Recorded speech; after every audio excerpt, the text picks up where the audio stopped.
The beginner's mind is a wonderful mind, they say, because the beginner's mind is really the mind that has arrived. Because the beginner is always present. Because they're so worried about getting it right. If you watch a beginner driver, I love when I drive by these schools, you know, these driving schools. I love watching these people learning how to drive. They're usually about 16, and they're in there, and they're so present because they have the beginner's mind. You see, after a while, they like everybody else, they're falling asleep at the wheel, right? They go from one place to another and they don't know how they got there. But they've done that trip so many times because they're asleep at the wheel. The lights are on, but nobody's home. This is most people. We're somnambulant. We're sleepwalking through life. We're not present. We're not present in our meetings when we meet each other.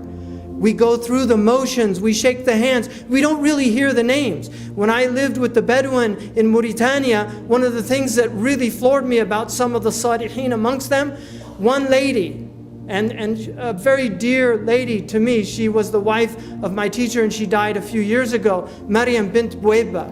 And I wrote a piece about her called Another Mother of the Believers. Maryam asked me when I first arrived there in 1984, she asked me if I had family, and I said, yeah, and she said, what are their names? And I said, well, I've got, my mother's name is Elizabeth, and my father's name is David, and my brother's name, I have two brothers, one's name is John, and the other's Troy, and then I have 4 sisters. I have Kathleen, Patricia, Elizabeth, who's now called Nabila, and Mariah. And I didn't think anything of it. After I left that period, there were 10 years before I went back. When I first saw Miriam, after 10 years, she said to me,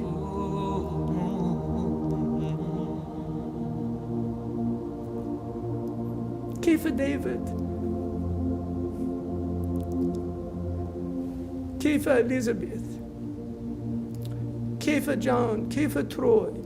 Kaifa Mariah, Patricia?" And she named all of my family. And it was such a dagger to the heart, because I realized she wasn't just asking to chat. She wanted to know their names, and she internalized their names.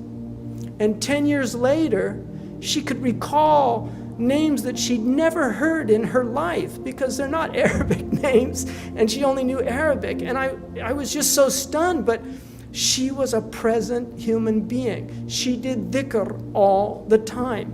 That was her life. She spent her life serving the students of that place. She knew every name of every student that ever came to that. And Aisha met her and remembers her, you know. She was present. And this was from practice. This was from just the monotony of every day working on your presence with God. Because when you're present with God, you're present with the creation of God.